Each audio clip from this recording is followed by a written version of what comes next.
Bab 265. Kebenaran akan segera terungkap. Aku menemukan istri dan putri Clayton Hu. Clayton Hu adalah pengemudi yang menyebabkan kecelakaan itu. Pada hari kejadian itu terjadi, Yoshua Guan memeriksa segala sesuatu tentang Clayton Hu, dan istri serta anak perempuan Clayton Hu tiba-tiba menghilang pada hari kejadian itu. Datanglah ke grup Yan Chen untuk menjemputku sekarang, kata Jerry Yang. Tuan Yang, aku akan pergi dan membawa istri dan anak perempuan Clayton Hu, kata Yoshua Guan. Aku akan menangani masalah ini sendiri, kata Jerry Yang tanpa ragu. Yoshua Guan tidak berani membujuknya lagi, dia dengan cepat berkata, "Oke, aku akan menjemputmu sekarang." Setengah jam kemudian, sebuah Mercedes-Benz G hitam berhenti di gerbang grup Yan Chen. Yoshua Guan secara pribadi menjemput Jerry Yang di gerbang perusahaan, dan mobil itu melaju ke tempat yang disebut Desa Tuliang di yurisdiksi Jiangsu. Istri Clayton Hu bernama Jesslyn Kai, orang asing. Jesslyn Kai memiliki kerabat jauh yang tinggal di Desa Tuliang. Pada hari ayah mertuamu meninggal, wanita ini bersembunyi di Desa Tuliang. Yoshua Guan berkata dengan hati-hati, "Begitu aku mendapat berita tentang dia, aku memberitahumu sesegera mungkin. Adapun mengapa dia lebih sering tinggal di desa, aku tidak punya waktu untuk menyelidikinya." Yoshua Guan sedikit khawatir, lagi pula, ayah mertua Jerry yang lahir, dan 5 hari telah berlalu, dia baru tahu di mana Jesslyn Kai berada. Jerry yang berkata tanpa ekspresi, "Oke, aku mengerti." Hari itu ketika dia marah dengan Yoshua Guan di telepon, itu juga karena kecelakaan David Kin, dia tidak bisa menahan diri dan melampiaskan amarahnya pada Yoshua Guan. Melihat Jerry yang tidak marah, Yoshua Guan menghela nafas lega.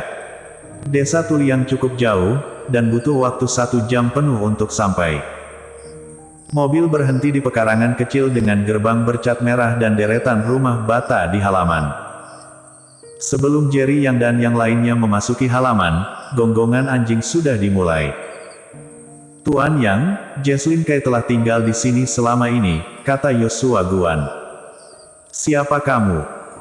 Saat Jerry Yang dan Yoshua Guan memasuki halaman, di dermaga batu samping, seorang lelaki tua berkulit gelap sedang duduk, dengan pipa di mulutnya, bertanya dengan dialek yang kuat.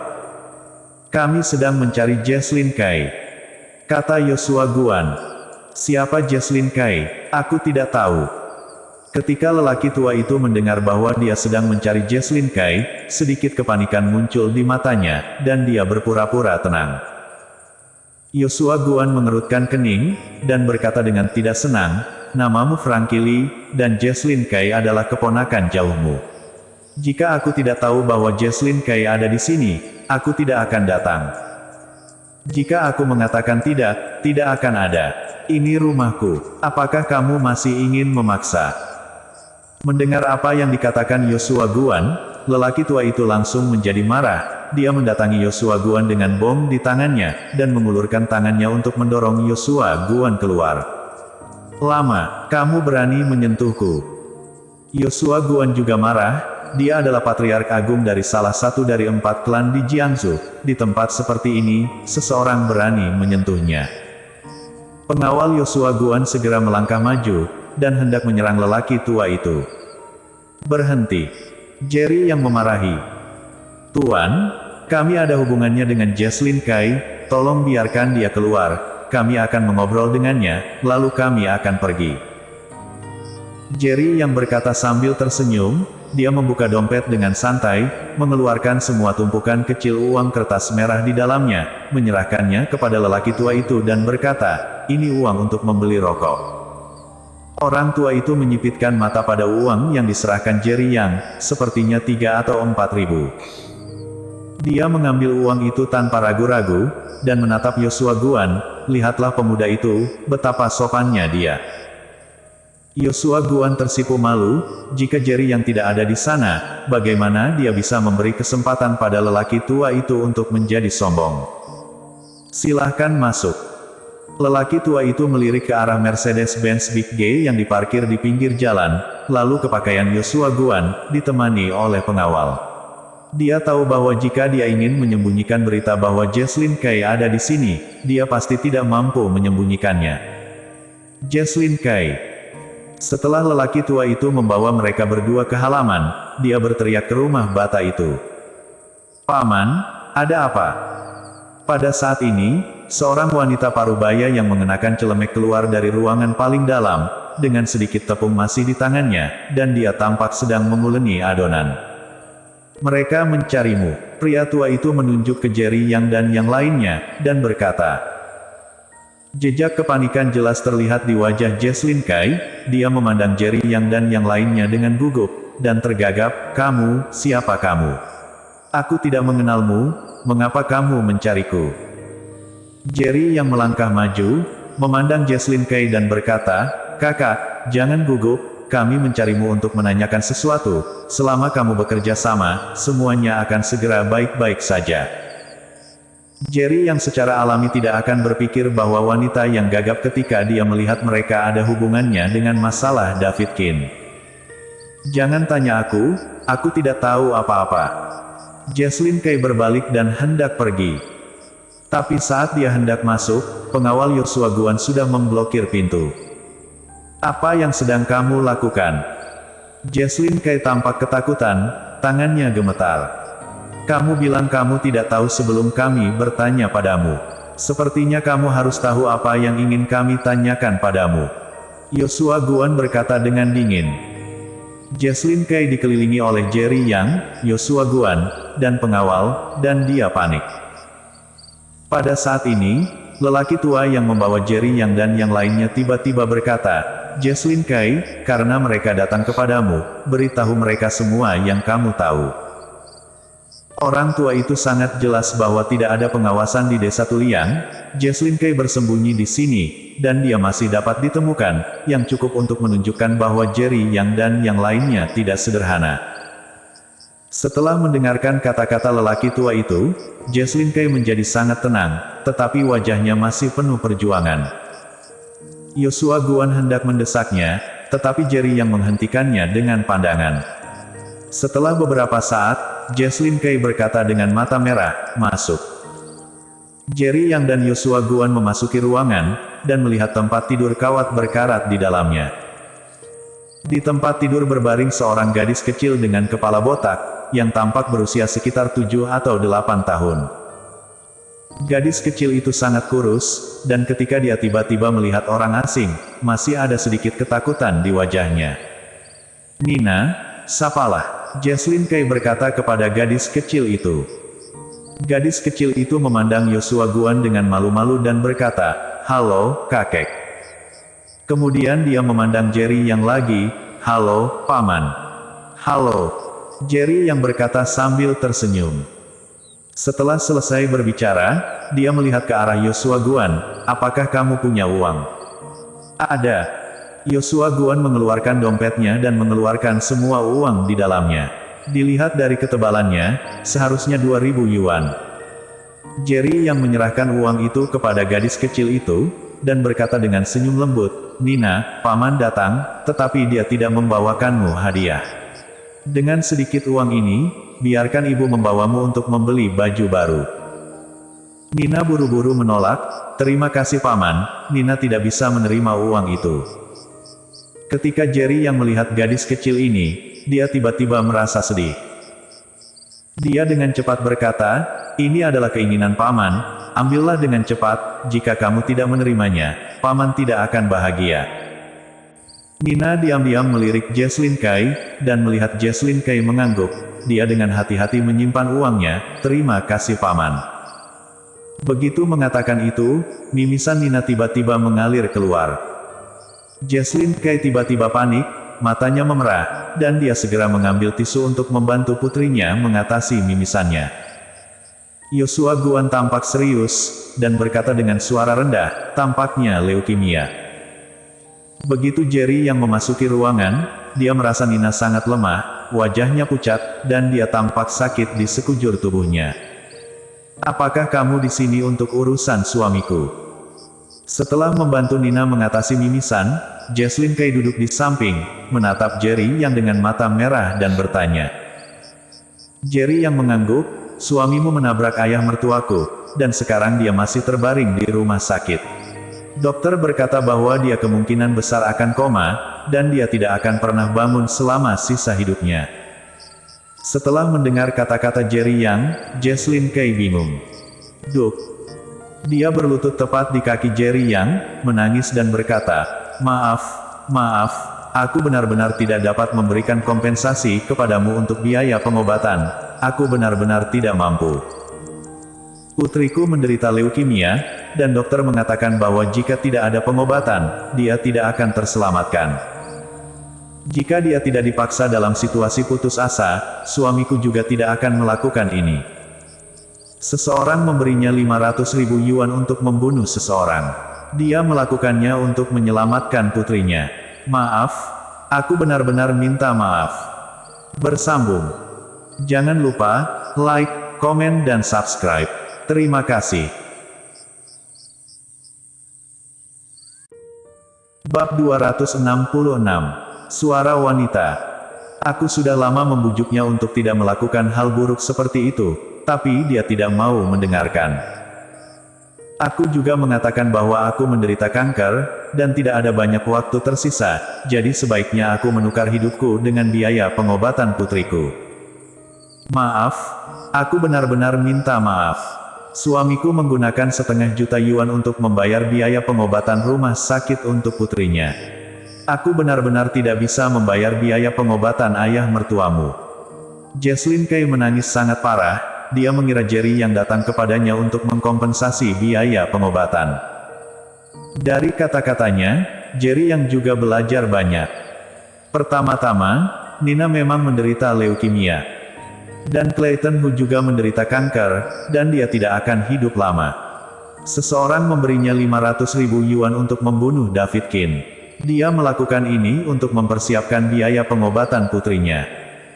Sungguh cerita yang sangat menyedihkan. Keluarga Jesslyn Kay juga sangat miskin, ini bisa dipastikan dari pakaian Jesslyn Kay dan putrinya, serta penampilannya yang sakit. Hati Jerry yang sangat berat, seolah-olah dia dihancurkan oleh batu besar.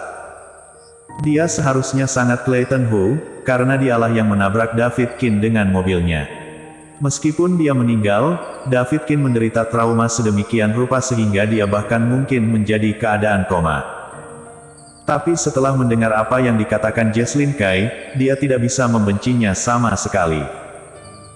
Clayton Hu melakukan hal yang buruk, hanya berdasarkan satu hal ini, dapatkah dia disangkal, apakah dia ayah yang baik? Tidak bisa. Tidak ada yang mau melakukan hal seperti itu jika tidak menemui jalan buntu. Bahkan tanpa Clayton Hu, mereka yang ingin membunuh David Kin akan menemukan orang lain.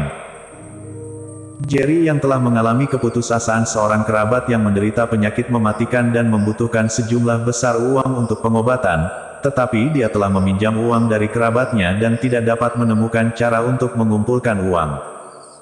Kakak, cepat bangun, aku di sini bukan untuk memintamu membayar biaya pengobatan.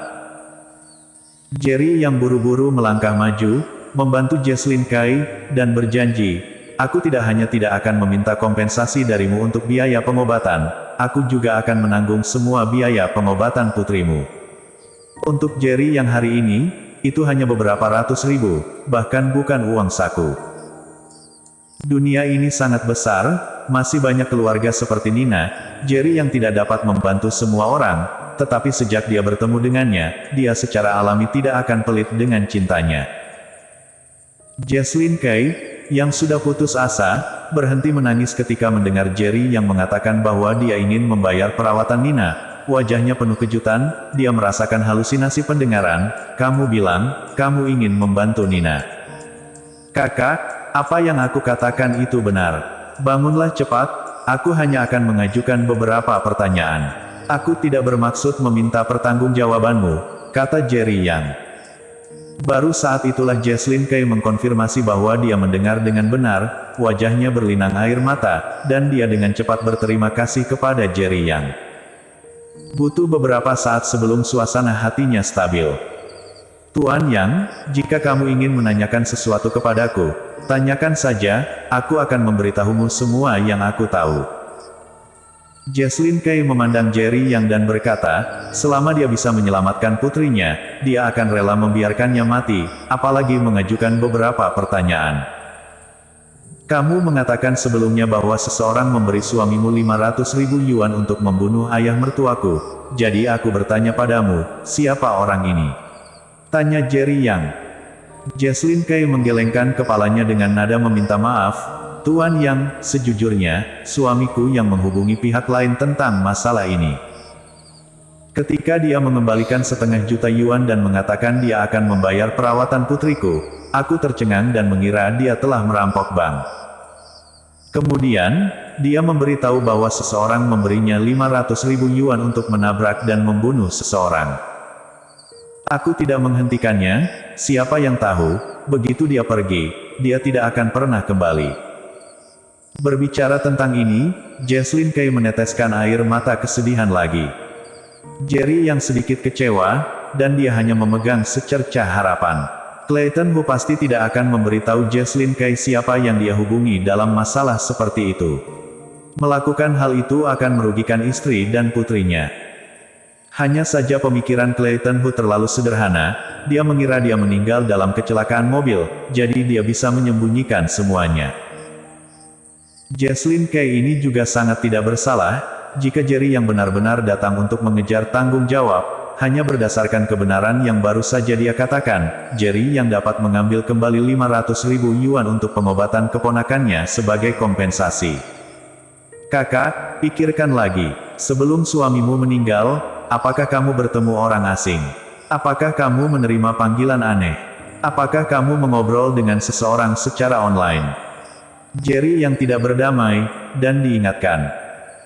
Sekarang seseorang telah menghubungi Clayton Hu dan memintanya untuk membunuh David Kin, hanya ada 3 cara untuk menghubunginya, rapat, telepon, dan online.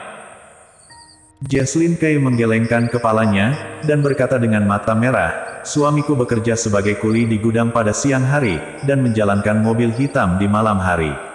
Ketika dia pulang, dia tertidur. Aku tidak tahu apa yang terjadi di luar pada siang hari. Apakah kamu memiliki ponselnya? Jerry Yang bertanya lagi. Jesslyn Kay menggelengkan kepalanya, berkata dengan mata merah, pada hari kecelakaannya, ponselnya terbakar bersamanya. Harapan terakhir Jerry Yang benar-benar hancur. Ia pikir jika menemukan istri Clayton Hu, ia akan dapat menemukan beberapa petunjuk. Tetapi ia tidak menyangka bahwa tidak ada petunjuk yang berguna sama sekali. Tapi satu hal yang pasti, tabrakan David Kin bukanlah kecelakaan, melainkan pembunuhan yang disengaja. Apa Jerry Yang tidak tahu adalah, bagaimana mungkin seseorang ingin membunuh orang yang baik seperti David Kin? Mungkinkah dia menyinggung seseorang?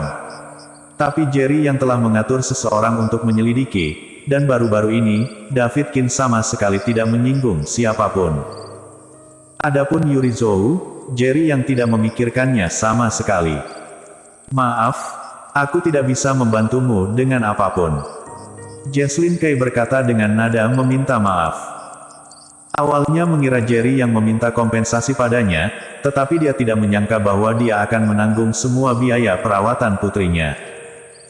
Dia sangat berterima kasih kepada Jerry Yang, dan ingin membantu Jerry Yang, tetapi dia tidak bisa. Jerry Yang menggelengkan kepalanya, dan memberinya kartu nama, kakak, ini nomor teleponku, jika kamu menemukan petunjuk, silakan hubungi aku sesegera mungkin.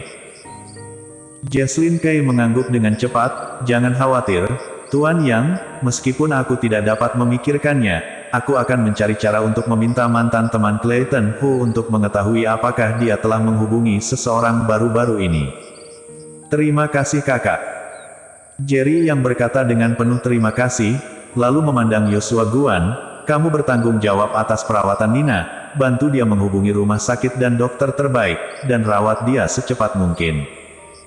Yoshua Guan dengan cepat berkata, ya, Tuan Yang. Kakak, tinggalkan dia informasi kontakmu, dan dia akan membantumu mengatur perawatan anakmu. Jerry Yang berkata kepada Jesslyn Kay lagi. Jesslyn Kay sangat berterima kasih, dan ingin berlutut lagi, tetapi dengan cepat dihentikan oleh Jerry Yang. Dalam perjalanan pulang, Jerry Yang tampak kecewa. Dia terus berpikir, siapa yang ingin membunuh David Qin?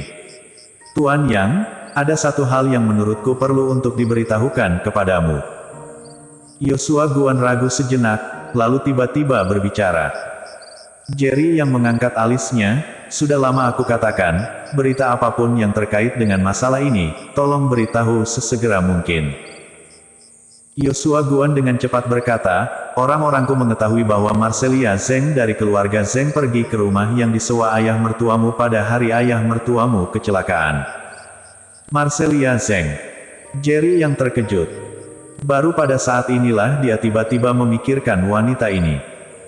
Namun, wanita ini seharusnya tidak memiliki motif untuk membunuh David Qin. Selain Marcelia Zheng, Jerry yang juga memikirkan Yuri Zhou. Sejak David Qin menyingkirkan kecanduan judi dan meninggalkan kebaikan, dia selalu ingin menceraikan Yuri Zhou. Hanya saja untuk beberapa alasan, Yuri Zhou tidak pernah pergi, dan dia sangat takut akan perceraian. Itu adalah ancaman perceraian David Qin yang membuat Yuri Zhou pindah dari puncak awan bersamanya. Dan terakhir kali, sehari sebelum pernikahan besar keluarga Zhou, David Qin mengamuk di depan umum untuk membela Jerry Yang, menunjukkan bahwa Yuri Zhou memenuhi keluarga Zhou di belakang punggungnya. Anggota keluarga Zhou tidak mengakuinya, Yuri Zhou tidak mengatakan apa-apa, pada akhirnya David Qin mengancam akan bercerai, dan Yuri Zhou mengaku. Jerry yang selalu merasa ada rahasia antara Yuri Zhou dan David Qin. Tepat ketika Jerry yang sedang berpikir liar, ponselnya tiba-tiba berdering, dan ternyata Jesslyn Kai. Jerry yang dengan cepat terhubung, dan kemudian dia mendengar suara Jesslyn Kai dengan sedikit dialek kampung halamannya, Tuan Yang, aku tiba-tiba teringat sesuatu. Pada siang hari suamiku mengalami kecelakaan, sebelum pergi, ia menjawab panggilan telepon. Aku mendengar suara wanita, bersambung. Jangan lupa, like, komen dan subscribe. Terima kasih.